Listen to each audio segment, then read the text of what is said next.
Estoy muy agradecida que me hayan invitado a venir a esta conferencia. El derecho de asociaciones es algo que a la gente no le gusta, a ustedes colegas no les gusta llevar asociaciones. Más de alguno llega a decirme, ¿por qué me llegó este cliente? Porque llegó a pedirme una asociación, qué tristeza. Pero yo al contrario quiero que ustedes también, como yo, se enamoren del derecho de asociaciones. Es fácil, se los digo, es fácil. Simple y sencillamente que hay que tener un poco más de cuidado a la hora de confeccionar documentos. A veces, tal vez por no prestar atención de lo que estamos haciendo, un documento se nos complica y algo tan sencillo se nos transforma en un principal con 5 o 6 adicionales. Entonces, ni ustedes saben qué están haciendo, ni menos nosotros, ¿verdad? Entonces, cuando hagan asociaciones, préstenle un poquito de atención, porque hay que estudiar, hay que conocer cuál es el fondo de esa asociación. Yo sé que ustedes me dirán, bueno, el cliente llega y me dice, protocolíceme esta acta, ya ellos hicieron lo que hicieron. Pero no se pueden ir así porque ustedes van a presentar un documento que va a venir cargado de errores porque ustedes transcribieron un acta sin tomarse el tiempo de asesorar un poco a los clientes. En el tanto ustedes sepan qué tienen que corregir ellos en un documento, a la hora de que ustedes presenten una escritura o un acta autenticada, se les va a hacer más fácil la inscripción. ¿Por qué? Porque ya ustedes conocen. Entonces, lo que vamos a hacer hoy es ver unos cuantos defectos que son los más comunes, decimos nosotros. Sin embargo, en asociaciones no hay nada escrito porque todos los días aparecen cosas nuevas. La ley de asociaciones es muy vieja, no la han variado, el reglamento no vino como a abarcar mucho la corrección de esa ley. Entonces, el estatuto de una asociación es la que nos determina cómo va a funcionar esa asociación. Entonces, para hacer un documento necesitan conocer el estatuto. Si nos metemos a hacer una asociación, por desgracia van a tener que también tomarse su tiempo para asesorar bien al cliente. Ustedes me dirán a veces, no nos pagan, lo hacemos de gratis, pero si lo hacemos de gratis, lo tenemos que hacer de la mejor manera también, porque estamos dando un servicio, estamos dando una prestación social, y tenemos que hacerlo de la mejor manera. Y creo que si es gratis tendrían que asesorarlos mejor, ¿verdad? Entonces vamos a proceder. De antemano les digo, en el Departamento de Asociaciones estamos completamente abiertos a que ustedes lleguen a consultarnos. Si sale un defecto que no entienden, visítenos, vayan, nosotros les ayudamos. Y así ese defecto no viene rebotando y rebotando en una escritura que entra 5 o 6 veces al registro. Se ayudan ustedes, ayudan al cliente y nos ayudan a nosotros como registradores porque así no se nos hace una bola de nieve con los documentos de archivo. Vamos a empezar. Vamos a ver primero algunos defectos en la constitución de asociaciones como tal, cuando la hacemos por primera vez. El uso de abreviaturas, uso de siglas, el nombre de fantasía y las similitudes. No es que la abreviatura como tal no la podamos inscribir. Lo que no podemos decir es que la asociación Los Pollitos Azules que se abreviará Asopollí. No lo podemos decir de esa manera. Tendríamos que decir Asociación Los Pollitos Azules Asopollí, sin decir que es una abreviación, porque la ley no nos permite inscribir abreviaciones. Pero si ponemos esa abreviación, ahí es donde tenemos que ponerle un nombre de fantasía. El nombre de fantasía se utiliza cuando dentro del nombre no existe terminología para esa palabra. A veces ponen Asociación Cristiana La Roca Firme y dicen que eso es nombre de fantasía. Eso no es un nombre de fantasía. Todas las palabras existen en el español. Entonces no pongamos nombre de fantasía porque eso es real. Todas las palabras existen. Si le ponemos Asopollí, ahí sí es una fantasía, eso no existe. Las siglas podemos inscribirlas y la ley dice que van seguidas del nombre o al principio. Pero ¿qué son las siglas? La sigla es la primera letra de cada palabra que conforma el nombre. No metemos dentro de esa de la, no.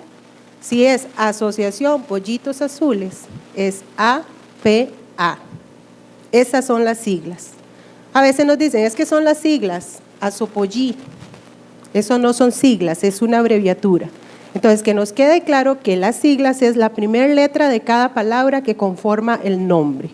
Y esas sí se pueden inscribir, van dentro del nombre como tal. En cuanto a las similitudes, no se dejen llevar por lo que nos dice en cuanto a sociedades. En asociaciones los nombres tienen que ser lo suficientemente diferentes para que no tiendan a confundirse. Ustedes han escuchado que existen muchas, podemos decir, iglesias, las iglesias asambleas de Dios. Entonces hay que buscarles un nombre más amplio para que no se confundan con estas. O sea, no es que es propio de ellos asambleas de Dios, pero sí hay que buscar ya nombres totalmente diferentes. 3 letras, 1 palabra, 2 palabras, muchas veces no hacen diferencia en el nombre de una asociación y eso tenemos que tenerlo claro. A veces hay una asociación y entonces piensan que por ponerle Costa Rica ya hizo una diferencia, porque tal vez la otra decía nacional. Asociación de Acueducto de las Vueltas de Peñas Blancas. Entonces dejan morir esa y entonces quieren hacer una que diga Asociación Las Vueltas, Barrio Las Vueltas. Y cuando vemos el domicilio es exactamente el mismo de la de Peñas Blancas. Entonces es la misma. En asociaciones tengan cuidado con el nombre. Las similitudes, nosotros somos bastante estrictos a la hora de calificar, no digo que no se nos haya pasado algo por ahí, ¿verdad? Pero tratamos de ser bastante estrictos para que no haya problema con las asociaciones. En cuanto a los domicilios, tenemos algunos defectitos con los domicilios, aunque ustedes no lo crean, son aspectos sencillos, pero que nos producen errores a la hora de inscribir una asociación. Normalmente pedimos la dirección exacta, provincia, cantón y distrito. Si el lugar es determinable, pues no hay necesidad, qué sé yo, si me ponen Liberia, no les vamos a poner de defecto que me pongan la provincia, ¿verdad? O si me ponen Tibás, ya hay lugares que son determinables. Pero si me ponen solo San Rafael, hay un montón de San Rafael en todas partes, yo no logro ubicar en qué San Rafael puede ser. Entonces, en la medida de lo posible, el domicilio tanto de la asociación como de los constituyentes. Ustedes dirán, ¿por qué los constituyentes? Cuando le estamos constituyendo, la asociación no existe. Entonces, si tenemos que notificarle algo a nivel de registro, no le notificamos a la asociación, porque esta no existe. Tenemos que ir a notificarle a cada uno de los constituyentes. Por eso es que al inicio se les pide domicilio exacto de cada uno de ellos. Cuando hablan de costados, a veces nos dicen el costado, del costado sur 250 metros, pero nosotros no sabemos si ese costado sur tiene 3 salidas, no sabemos si tiene una, no sabemos si tiene o son esquinas, entonces tratemos de ubicar bien la dirección, porque dicen a veces frente a la plaza. ¿Cuál es el frente de la plaza? Para mí las plazas tienen 4 costados, no le hallo el frente, me puede decir dónde está el portón, por dónde entran los jugadores. O diferente es que me digan, frente a los camerinos, ahí es diferente, ya existen unos camerinos, hay una referencia para poder ubicar de qué lado es que tenemos nosotros que ir a notificar. Entonces, en los domicilios que seamos bastante exactos. Cuando utilizamos que son vecinos de urbanizaciones o condominios, indiquen el número de casa, porque yo no sé si ese condominio tiene 3 apartamentos o tiene 200 apartamentos, no sé dónde voy a ubicar a la persona. Entonces, para que tengamos cuidado en eso. Una de las partes que más errores se comete a la hora de presentar un documento es cuando hacemos el trámite de desafiliación de asociados. Existe, y creo que es un error que existía desde hace mucho tiempo, inclusive me declaro culpable porque existía en un machote que andaba por ahí de nosotros, y era la palabra apelar cuando hablamos de la desafiliación de los asociados. Y el defecto que se les pone, tal vez algunos lo conocen, que se dice que no procede a apelar ante el mismo órgano que expulsa. Es porque está esta palabra puesta. Normalmente hacen el procedimiento y dicen, expulsa la Asamblea General Extraordinaria. Y después me vienen y me dicen el procedimiento. Previo a la expulsión, la Junta le dará un plazo taca-taca al asociado para que presente las pruebas de descargo. Una vez que se hayan presentado, se convocará asamblea extraordinaria para conocer el caso y expulsar al asociado. el cual podrá estar presente y apelar ante dicho órgano. Esa palabrita, apelar, que está en ese machote que muchos usamos, es la que hay que cambiar, porque él no va a apelar ahí. Él puede ir a esgrimir su defensa, a defenderse ante la asamblea, pero no apelar, ¿por qué? Porque es el mismo órgano que lo va a expulsar. Entonces no cabría el recurso en ese momento.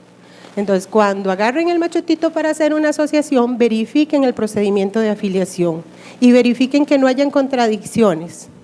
Porque muchas veces dentro de las causales ponen que es la Asamblea General la que expulsa, pero cuando hacen el procedimiento dicen que es la Junta Directiva. Entonces, si ustedes ven aquí en este lapso, es una cuestión de leer el documento que estamos haciendo.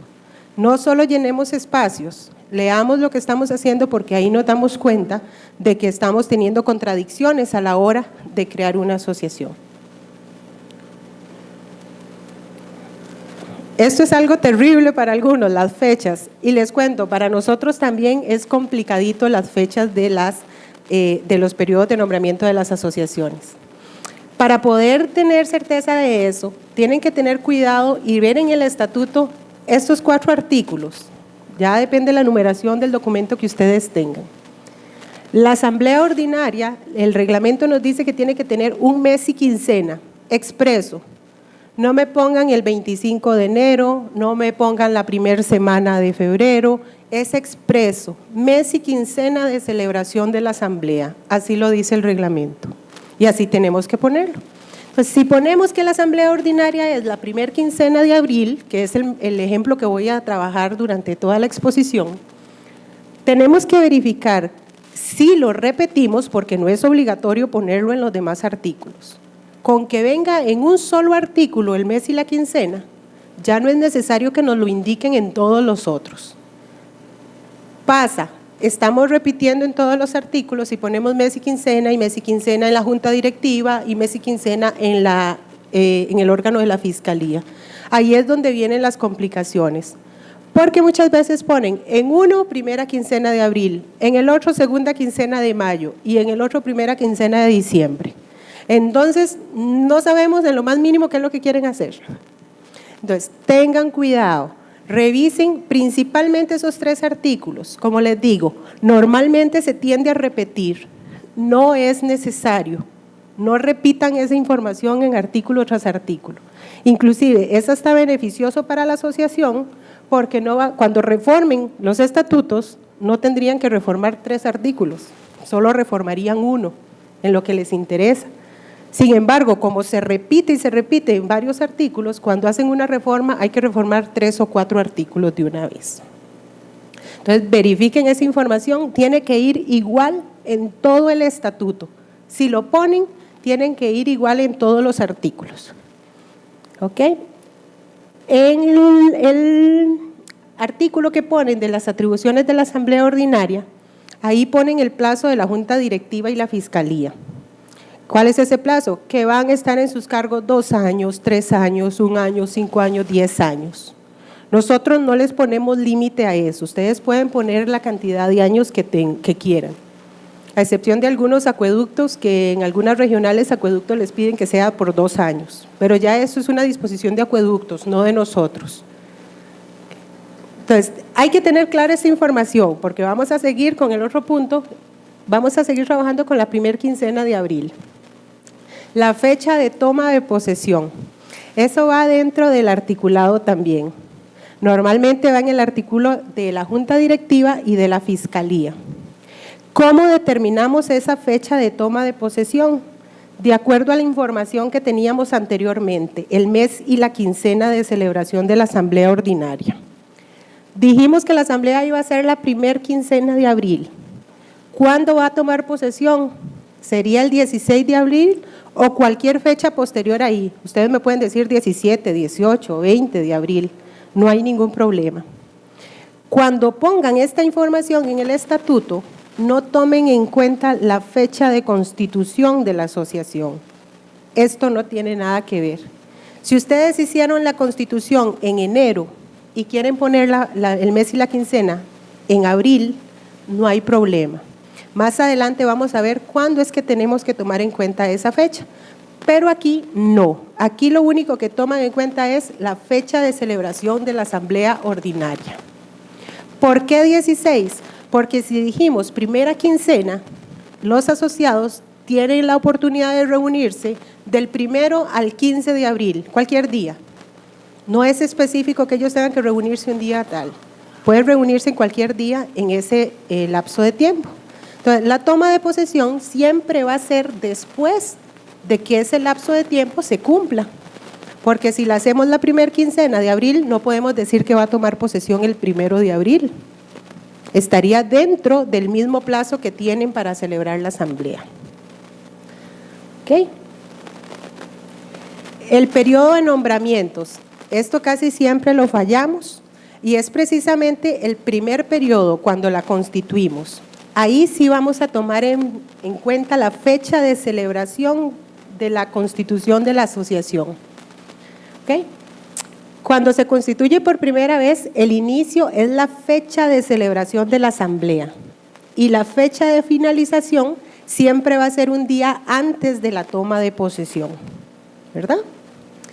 El ejemplo aquí sería este. La asamblea se celebró el 1 de marzo del 2018. Según estatutos, la asamblea ordinaria se celebrará la primera quincena de abril y la toma de posesión será el 16 de abril. Ese sería el plazo que tendrían. Ahí está malo. Sería del 1 de marzo del 2018 al 15 de abril del 2020, asumiendo que es por 2 años. ¿Verdad? No le hagan caso a ese 30, ¿verdad? Nadie me corrigió. ¿Verdad? Es el 1 de marzo del 2018, que fue el día que la constituimos. Y finalizamos el 15. ¿Por qué finalizamos el 15? Porque la nueva junta, la que va a asumir en el 2020, va a ingresar el 16 de abril, según lo que los estatutos nos decían. Entonces, en este nombramiento es donde ajustamos ya los periodos a lo que el estatuto nos dice. Ok, ahora vemos si quedamos claros con esas fechitas, ¿verdad? Otro de los defectos muy comunes es en cuanto a quién convoca y el quórum para poder sesionar. Los medios para convocar pueden ser cualquier medio escrito idóneo. Idóneo es que se pueda comprobar. A veces me dicen la gente, es que nosotros pegamos un anuncio en una pizarra. En asociaciones hay que tener mucho cuidado. Una gran mayoría de las fiscalizaciones que se llevan en el Registro Nacional es porque la gente alega que se convocó mal o a la gente no se le convocó. Entonces, cuando el registro pide pruebas a los miembros de la asociación, no tienen ningún recibido de convocatoria. Entonces, ustedes me podrían decir, no, es que el asociado es el obligado a saber qué tal fecha vamos a hacer asamblea. No. La asociación siempre tiene que tener un respaldo. ¿Para qué? Para poder enfrentar estas situaciones. Recuerden, asociaciones es un caso especial, son casos especiales dentro de la legislación. Entonces, en la medida de lo posible se tenga cualquier documento para comprobar que se convocó a una persona, créanme que las asociaciones se van a evitar un montón de problemas. Entonces, siempre que la forma de convocar sea comprobable. El correo electrónico, claro, ahora se puede utilizar. Nosotros siempre le ponemos que conste el acuse de recibido por parte del asociado. Esto es para protección de la misma asociación. En cuanto a la primera convocatoria, siempre tiene que ponerse que es la mitad más 1 para primera convocatoria. Para segunda convocatoria, muchas veces nos ponen 3 asociados, 4 asociados, un 15% de los asociados. Esos términos no los aceptamos. No los aceptamos, ¿por qué? Porque si ustedes me dicen 3 asociados o con 5 asociados presentes y la junta directiva está conformada por 7 miembros y la fiscalía por 1, esas 5 personas no nos alcanzarían ni para llenar los órganos. Y la ley establece que una de las causales de extinción es que no tengan el número de miembros requeridos para conformar los órganos. Entonces, cuando pongan quórum para segunda convocatoria, no pongan números ni pongan porcentajes.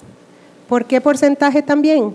Porque si solo 10 asociados hay y ustedes me dicen que para sesionar requieren el 15% de los asociados, y se me viene transformando como en 3 personas. Volvemos al mismo caso anterior. Entonces, para segunda convocatoria, siempre puede ser con cualquier mínimo de miembros, siempre y cuando nos alcance para llenar los órganos esenciales de la asociación. Entonces, si son 10 personas, las de junta directiva y una de fiscalía, no podrían sesionar con menos de 11 personas. Los votos siempre va a ser la mitad más 1 del quórum que se pidió. En asociaciones deportivas, ahí tenemos un defecto que se nos da porque la ley 218 dice que para constituir una asociación se requieren 10 o más asociados. Pero la ley 7800 dice que para constituir una asociación se requieren menos de 10 asociados. Entonces ahí hay como una contradicción entre estas dos leyes, pero tenemos que aplicarlas tal cual es. Uno de los defectos es que nos incluyen en deportivas más de 10 asociados y el documento se cancela de plano.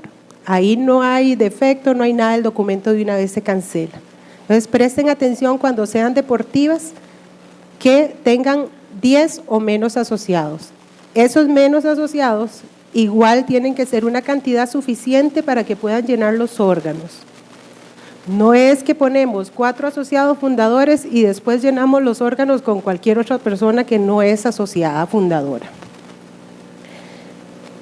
En las deportivas nunca se distribuyen bienes entre los asociados. El artículo 49 de la ley 7800 dice que todos los bienes de las asociaciones deportivas, en caso de disolución y liquidación, se trasladarán al ICODER o a la institución que los haya donado o a cualquier otra institución del Estado que se establezca en el estatuto.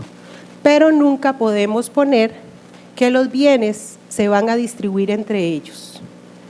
Eso es algo que las asociaciones deportivas tienen que tener muy en claro, porque en este país hay muchísimas y tienen muchísimos bienes también. No es que es un negocio que vamos a hacer una asociación deportiva y después cuando liquidamos, entre los 10 que quedamos, nos repartimos las fincas y los gimnasios y los inmuebles que tengamos o los muebles. Hay que prevenirle a estas personas que sepan eso. No sé en la práctica cómo funcionará y si el ICODER de verdad le dará seguimiento a esto, pero la ley sí establece que no se distribuyen bienes entre miembros de las asociaciones deportivas si se liquida la asociación. Otro de los defectos, pero ya aquello fue en constituciones propiamente, ya aquí vamos a ver defectos cuando se presentan actas en nombramientos y reformas de estatutos. El primer defecto que se pone es que no se logra determinar la naturaleza de las asambleas que se requieren. Presentamos una renuncia de una persona y la hacemos en asamblea ordinaria. Entonces les ponemos ese defecto. Hacen un nombramiento por periodo nuevo y la presentan en extraordinaria, es en ordinaria.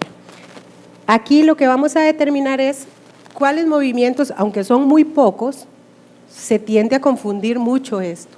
En ordinaria, ¿qué hacemos? De resorte registral, simple y sencillamente los nombramientos por periodo nuevo. Cuando vamos a nombrar una junta directiva por un periodo nuevo, tenemos que hacerlo en ordinaria. No importa si nos pasamos de la fecha que el estatuto decía. A veces dicen, la asamblea ordinaria era la primera quincena de abril, pero no la hicimos. Entonces la vamos a hacer en mayo y la vamos a hacer extraordinaria porque ya no hicimos la ordinaria. La ley establece que se tiene que hacer asamblea ordinaria una vez al año. Si nos pasamos de la fecha, hay que hacerla porque tenemos que cumplir. Y más adelante vamos a ver qué pasa con el periodo de nombramiento cuando esto se presenta. La extraordinaria es para nombramientos por renuncia y reforma de estatutos, para que tengan claro estos dos datos. Ok, Vamos acá con el periodo de nombramientos de nuevo. ¿Cómo determinar el plazo de nombramiento si la asamblea se realiza en tiempo según estatutos? Continuando con el ejemplo anterior, si la asamblea se realiza la primera quincena de abril y toman posesión el 16 de abril, la asamblea debe realizarse entre el 1 y el 15 de abril. Si la hicimos bien dentro de esa fecha, el periodo siempre va a ser del 16 de abril del año tal, en este caso del 2018, al 15 de abril del 2020, haciendo el ejemplo por 2 años. No va a haber ningún problema si nos ajustamos al estatuto, va a ser el periodo siempre el mismo. ¿Qué pasa o cómo determinamos el plazo si la asamblea no la realizamos en el tiempo que estaba establecido en el estatuto? Si eso no pasa, la fecha de inicio será el día de la celebración de la asamblea y va a finalizar siempre el 15 de abril del 2020.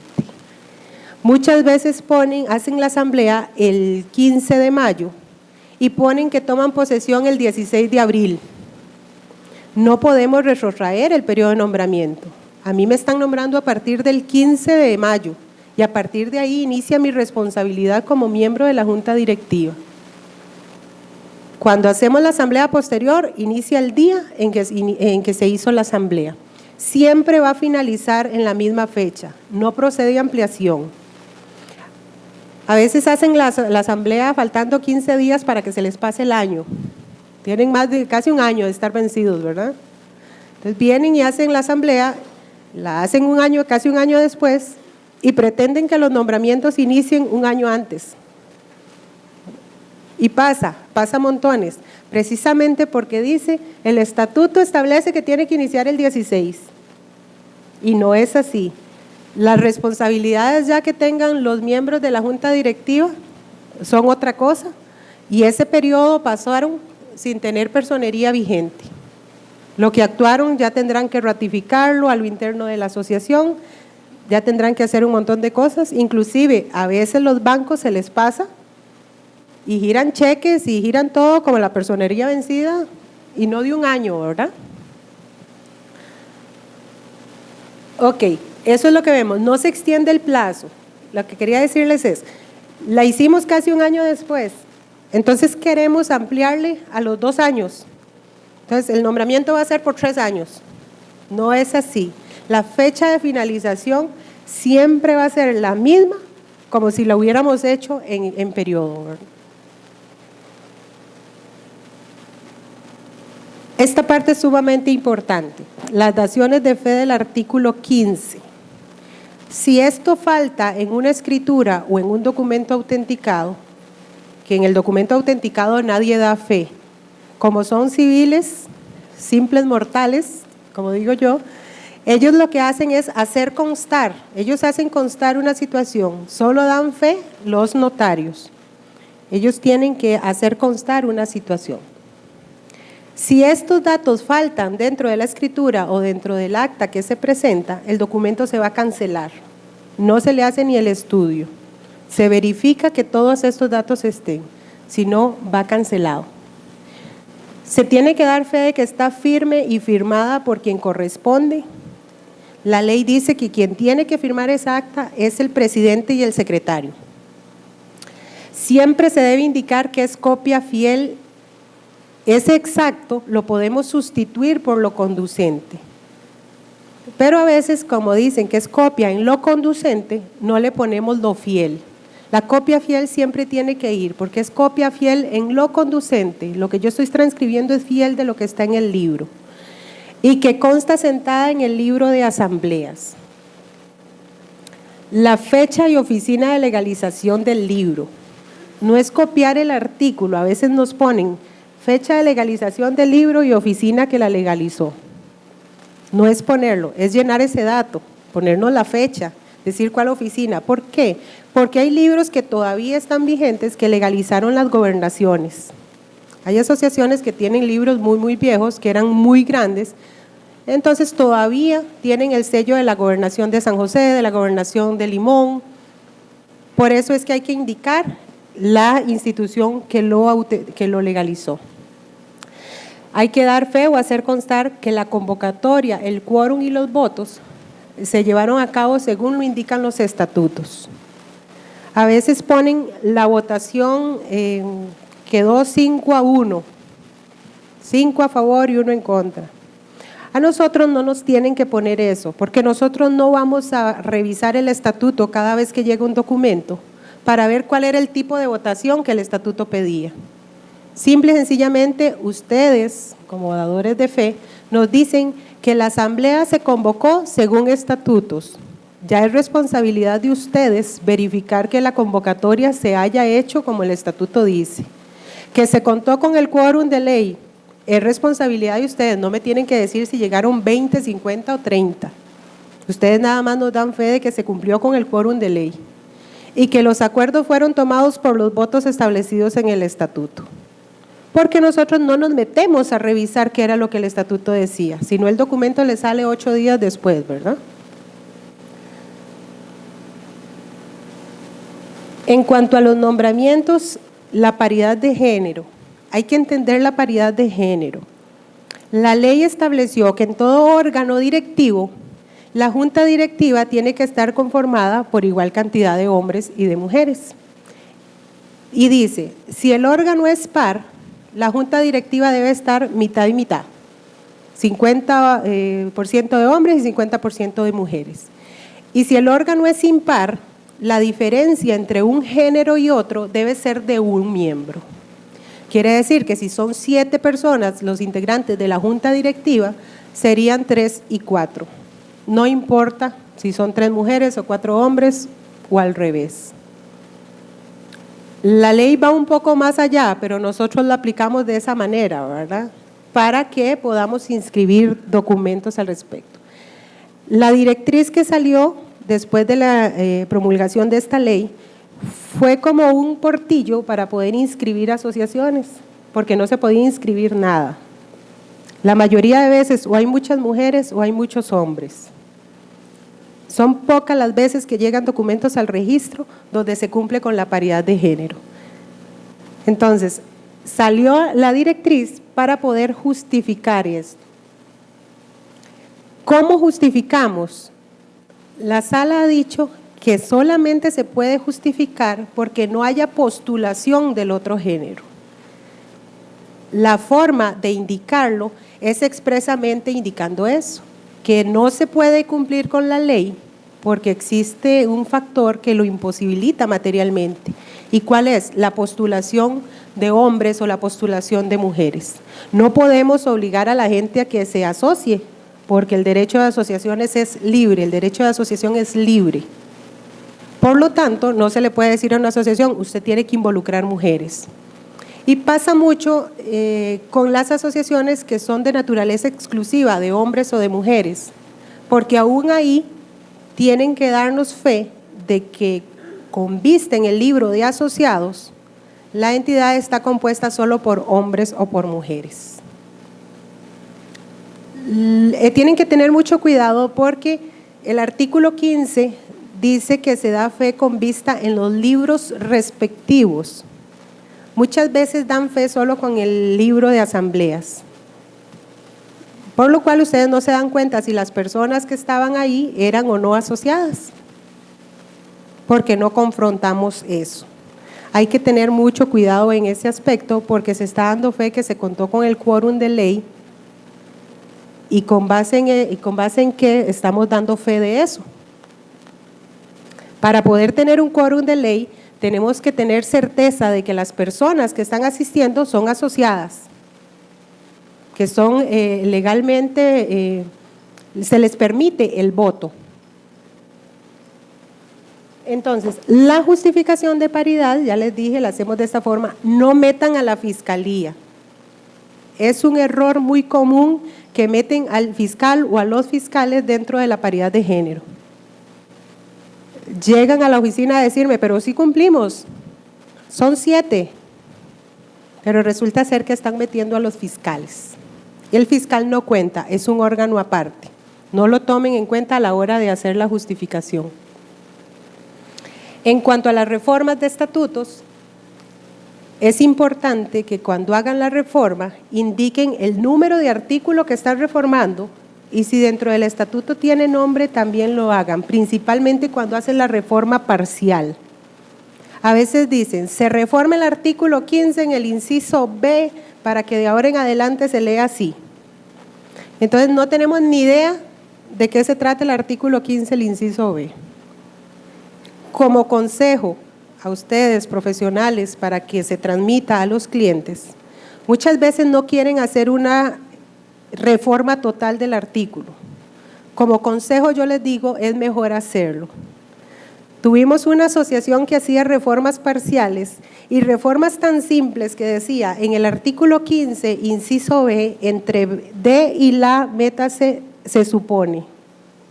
Y tenía como, no les puedo decir qué cantidad de reformas de ese tipo tenía. Y llegó un día un nuevo miembro de junta directiva, llegó alguien nuevo, ¿verdad? Y la escoba nueva siempre barre bien. Y me dice, no sé cuál es el estatuto que nos rige. No sé qué es lo que está vigente. Hay tantas reformas que ya no sé cuál es la que va. Como consejo, hay que decirle a los clientes que no se empiece a hacer en pedazos el estatuto, porque sucede eso. Si no es una asociación que es ordenada, llega el momento que no saben qué es lo que los está regulando. Debe verificarse que no haya contradicción entre el artículo reformado y otros del estatuto. Por lo que les decía anteriormente, hay artículos que repiten y repiten información. Queremos solo cambiar el mes y quincena de celebración de la asamblea. Y decimos, no, es que ya no queremos que sea la primera quincena de abril, queremos que sea ahora la primera quincena de febrero. Y nos llegan con la reforma solo de ese artículo. Pero resulta ser que, como vimos, ese artículo tiene un montón de implicaciones a nivel de estatuto. Nos va a cambiar la fecha de toma de posesión, en otros artículos puede ser que ya indicaran mes y quincena, lo que nos provoca que haya una inconsistencia en el estatuto posteriormente. Si es un error que también se nos va a nosotros los registradores. Normalmente se trata a nivel de registro de hacer un análisis de todos esos artículos. Hay situaciones que son muy complejas. En algún momento se hizo una reforma de la representación, de los miembros de la junta directiva. En principio eran 7 personas y dentro de esas 7 personas había 2 vicepresidentes. Esos 2 vicepresidentes tenían representación a nivel de la asociación. Se hace una reforma y se modifica el número de miembros de la asociación. Se eliminan, ya no son 7, son 5. Eliminan esos 2 vicepresidentes. Pero esos 2 vicepresidentes siguen teniendo representación en el artículo de la representación porque ese no se modificó, no se quitó. Por lo que cuando sacan una certificación, sigue apareciendo dentro de la representación 2 vicepresidentes que no existen. Ven entonces que el estatuto de las asociaciones, en muchos artículos, la información se repite. Y les insisto, no es necesario. Se ha estado repitiendo por una costumbre machotera a la hora de inscribir una asociación. Pero si en un artículo ya la información está, no es necesariamente que la sigamos repitiendo en los demás. La reforma, como les decía, puede ser parcial o total del artículo. Como consejo nada más, les digo que en la medida de lo posible es mejor que sea total del artículo, inclusive para manejo de la misma asociación. En cuanto a reformas de asociaciones deportivas y las asadas, muy importante pedir el visto bueno del ICODER y del AIA. A veces dicen, es que solo vamos a reformarle el domicilio, aunque sea el domicilio. Lo más sencillo, lo mínimo que ustedes le vayan a reformar a una asociación de este tipo, tienen que ir a la institución respectiva, sea al ICODER o a la AIA para que les dé el respectivo visto bueno. Igual para la Constitución, necesitan tener el visto bueno de ellos previo a que se inscriba. Si bien es cierto, nosotros no cancelamos los documentos porque no lleven visto bueno, sí es importante que previo lo manden al ICODER para que ellos le determinen si es viable el nombre principalmente y los fines. El pago en asociaciones se paga lo mínimo. Son 2.000 de registro, 125 fiscales, 25 de archivo y 250 de abogados. No paguen más. Nos llegan documentos, yo sé que es en beneficio de ustedes, no del registro, pero nos llegan documentos con pagos de actos mercantiles. Entonces pagan como 47.000 colones y es una lástima porque ese dinero, si bien es cierto, le cae al registro, pues a veces hay asociaciones que cuentan con muy poco dinero como para estar invirtiendo una cantidad tan grande a la hora de inscribir un documento. Entonces, tengamos claro que todos los documentos de asociaciones pagan esto. Y si son deportivas, pagan menos porque no pagan los 2.000 de registro. Nunca paguen más o nunca le cobren más al cliente en derechos de registro que esto. Todos los actos pagan lo mínimo. Los documentos adicionales, vamos a ver, adicional a esto, si el documento lo hacen autenticado, porque bueno, no puse eso, no di eso dentro de la charla, pero es la otra forma de presentar documentos de asociaciones, ¿verdad? Con autenticación. Si viene autenticado, hay que cancelar adicional 250 colones por cada firma que se autentique. Si son 10, hay que pagar 10 timbres. El timbre de 250 colones que viene dentro del entero no se toma como una autenticación. A veces pagan, son 10 firmas, pero pagan solo 9 timbres porque asumen que los otros 250 que vienen dentro del entero son válidos para una autenticación y no es así. Ese entero bancario que ustedes presentan es el canon básico, sea que la presenten protocolizada o que la presenten autenticada, siempre van a pagar eso. Así que lo adicional de las firmas es totalmente aparte de lo que es de esos 250 colones que el entero indica.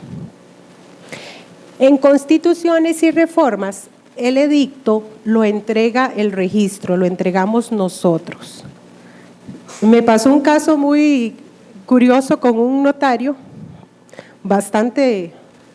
con bastante tiempo ya de estar en la función, y me dice, toda la vida he pagado edictos cada vez que voy a inscribir el nombramiento de una junta directiva. ¿Qué era lo que hacía él? Pagaba el extracto como en mercantil. Tenía 16 años de estar pagando edicto para hacer nombramientos.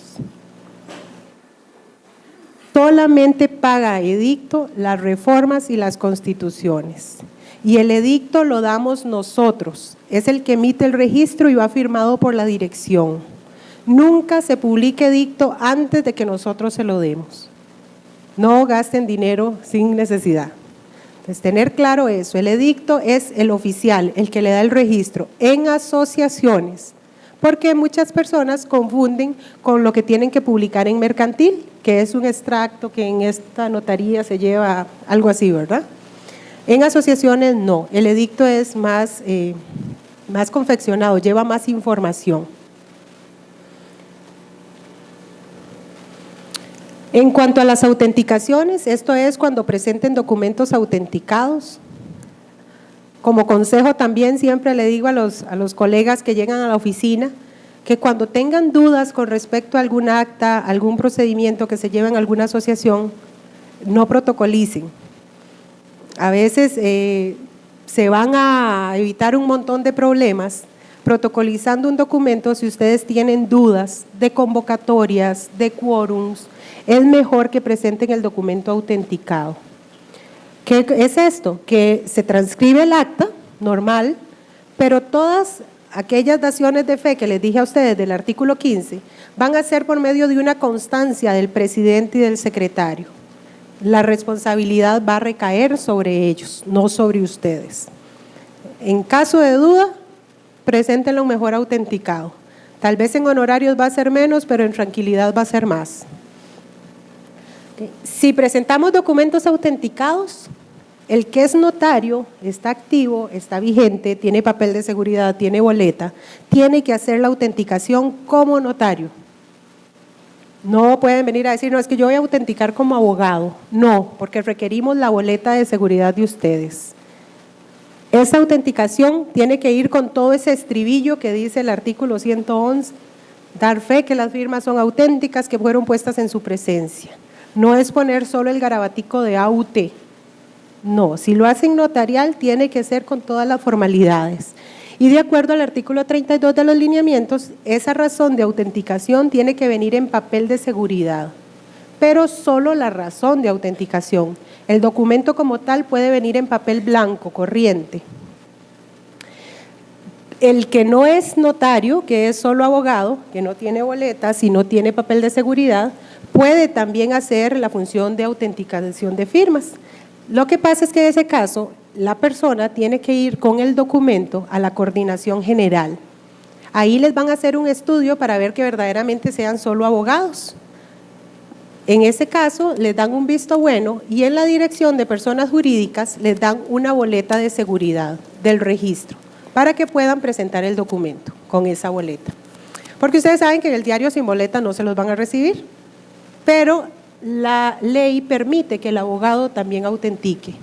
Por eso es que se hace este trámite de darle boletas a los abogados para que ellos también puedan dar este servicio. Ya terminé. No sé si tienen dudas, yo podría seguir hablando mucho.